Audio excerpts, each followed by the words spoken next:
with gorillas, the 3 billion. Keep that in mind, because it brings up an interesting point in a minute. So, understand mitochondria from mom, nuclear from mom and dad. Will be important. There will be a quiz. DNA arrayed in a gel sheet. Now, you've all seen CSI, I hope. Do they have CSI here? The CSI shows? Okay, so you know what gel sheets look like. This is how it always looks. You have the person who's doing the test puts a little dab of their own DNA in it so that they know the gel sheet is working. Okay? They do something else called primer-dimer that sits off kind of by itself like that to also show that it's a live gel sheet and, you know, that it's working. And this is what it looks like. A certain part of it, okay. Now, let's start talking about the star child's DNA. By the end of '99, I knew that I wasn't going to ever prove it with the physical differences. I had all those physical differences lining up, and people saying, I don't care if you throw 10,000 at me, it doesn't matter. I win, because I'm the authority, and I have nature on my side, and nature can do anything. And so I would say, well, what would impress you? And they always would say the same thing. Well, DNA, show me some DNA. Well, they would say that because they knew there was no possibility. You know, as we say in the South, damn bastards. they knew that it couldn't be done at that time. There was no human, you know, no human genome at that time in '99. So it was like, oh yeah, got your DNA. Not imagining that here we are 10 years later and there would be so many changes. So at the time, what I needed to know was the DNA even there? Was the nuclear DNA even viable? Because what they were telling me is, if it was buried for 900 years, even in a mine tunnel, there's going to be some degradation, and 900 years makes it really ancient DNA. 50 years is the cutoff point. Anything less than 50 years is reasonably easy to handle. Anything after 50 years is ancient, and it requires much more sophisticated handling. Because when you get samples, if you get even a droplet of breath, even a flake of skin, ruins the sample, contaminates it. You have to treat it with much greater care, because there is degradation in it, and you have to preserve what is there. So, there were 6 labs in the world in 1999 that could recover ancient DNA. And by then, by the end of '99, I got it in February of '99. By the end of '99, it was all over the place. It had been on TV, newspapers, magazines. It was well known. And so, none of those 6 labs would touch it with a proverbial 10-foot pole for any amount of money. They just didn't want anything to do with it. You know, it would ruin their reputation to touch it. So I couldn't get the work done that we needed done. But a friend in Canada, Ted Robinson, said, well, I have a friend who is a forensic dental geneticist, and he's starting a new lab at the University of British Columbia, a new teaching lab. And maybe he would do it. Maybe he would be able to tell you if the nuclear DNA is there. So I met with him and he said, yeah, I can't do mitochondrial DNA. We don't have that kind of sophistication here. But if your nuclear DNA, if you're right about it being in the mine tunnel, it may be there and I might be able to recover it. So we gave him several $1,000s and left the skulls with him, and he said, I'll tell you what to find out. Well, what he found out was this. He took this out, and of the human, the first attempt he made on the human, boom, no problem. Perfect recovery, easy. And he said, boy, it's not degraded, it's good. It's good DNA, and it's a human, normal human, no problem. But with the star child, they cut out first as they did here. Now, I mean, when I see the damage they did, they just didn't know what, I mean, they can take fingernails now, little fingernails, and do everything they need to be, needs to be done. Took out the condyles, but got it. And then took out the star child's condyles, and took this stuff out, the mastoid, then cut a big hole in it, took out the tooth. They contaminated the first 2. Contaminated the first 2.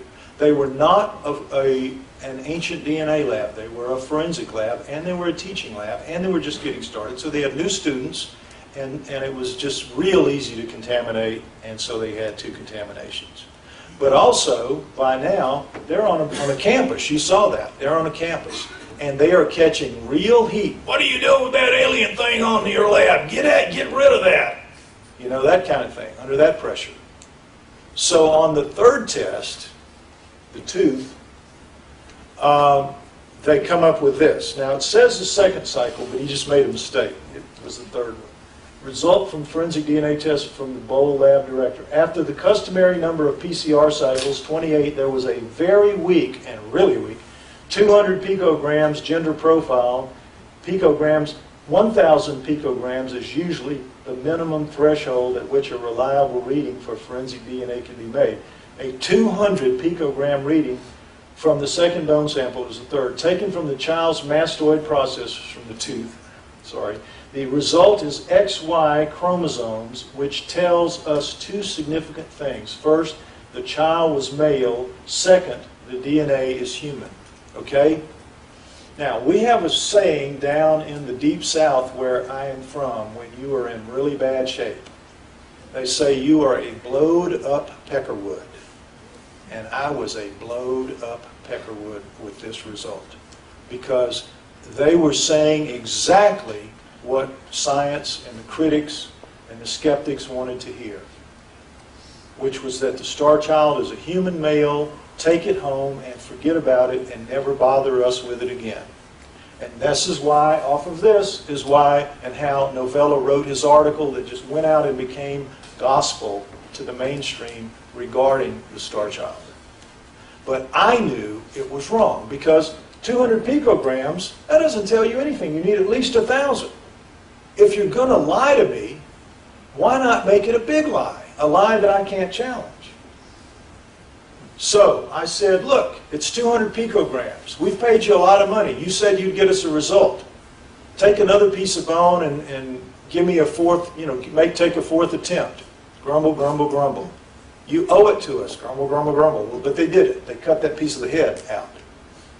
Well, lo and behold, the fourth answer came out exactly, word for word, that. Meaning, shut up and go home. Leave us alone. Now, I did go home, but I didn't shut up. Because I knew it was wrong. But nobody would listen to me.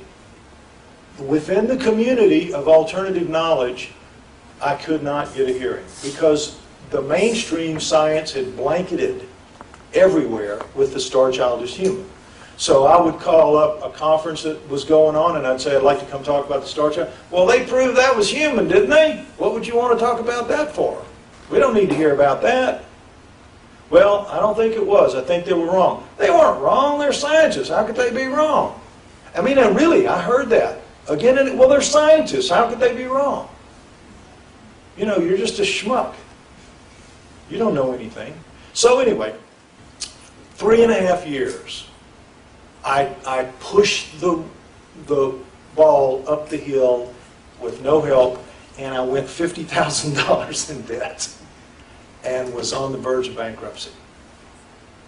And my girlfriend said, if you do not quit this, you are nuts. This has become an obsession. You have to quit. If you don't quit, I'm leaving. Okay. So I sent the word out to my mailing list. Okay, I've done all I can do. I called Ray and Melanie. I said, I've done all I can do. I'm going to go back to my other life, writing, talking about human origins, writing, stuff like that. So when that letter went out, about a week later, a woman from England contacted me, named Melinda McKenzie, and she said, I've recently come into some money. My father died. I've got some money. I've followed your career. I think you may be onto something. What would you need to get another test, a correct test, an ancient DNA test? What would you need? I had no idea. I hadn't even looked at it in a couple of years. So I went out and I found out that there were 24 labs in the world now, 4 years later, instead of 6, 24, they could do ancient DNA. It was a proliferating field. And I found some guys willing to do it. And not just guys, good guys. Rip and Molly and Jason Eshelman at a company called Trace Genetics in July of 2003. And these guys were good. They had an absolutely functioning ancient DNA lab, and they were so good that they had worked on the Kennewick man. If you've ever heard of the Kennewick Man, the famous skeleton, as heads are nodding, it was a skeleton found in Washington State in America that looked like Captain Picard when they did the clay model of it. Which was not what the Indians wanted to hear, that white people had been there way before them, so they got the Clinton administration to just bulldoze it over, and that skull and skeleton went into the courts for years until the scientists won the ability to examine it. Anyway, so they had worked on that. So these were good guys, and they said, yeah, we'll get you an answer. Don't worry. You pay us the money, we'll get you an answer, and we'll do it right. Because I told them what happened, and I said, look, now I'm telling you, I turned those skulls over in Canada, and they came back all butchered and screwed up, and everything went wrong. I'm going to be breathing down your neck the whole way this time. They said, no problem. Bring them, and we'll cut them together, and we'll do whatever you want to do together. And I only had to be around them for a little while to see they were just totally A-plus guys, and I just didn't worry about it. But I was there for the cutting of the bone. I was there for the cutting of the bone. And Jason did it, and I want to show you how it went. We're at a table, something like this, in a room, something, smaller than this. But anyway, he's got his Dremel blade, got his goggles on, got his lab coat thing on, fires up the Dremel blade. It's a little circular thing like this with what looks like a flash, on the end of what looks like a flashlight. Puts it down and just goes,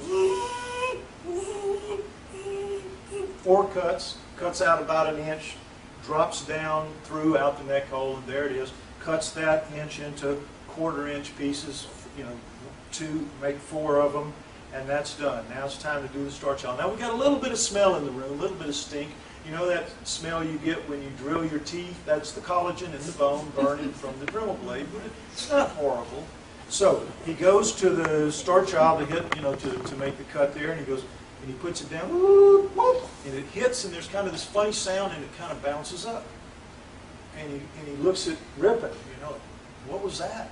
I don't know. He looks at me. I don't know. So he says, okay. So he goes, and he kind of hunkers over it, and he goes, and boy, there's this weird sound, and the blade slows down. You can hear it slowing down, and the stuff just flies out, and the stink is unreal. And he has to go, he really struggle to holding it with the other hand to do, because it's shaking it, so he's having to push so hard. But he finally gets the cut, and it drops out.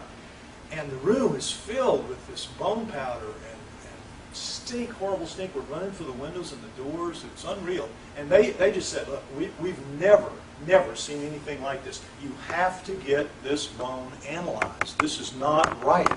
So they cut that into 4 and gave me a piece of it. They said, do something with this. We're going to do the DNA thing, but you need to, and that's why I took it to England and started getting those scanning electron microscope and the other stuff that you saw when we found the fibers and the residue and all that.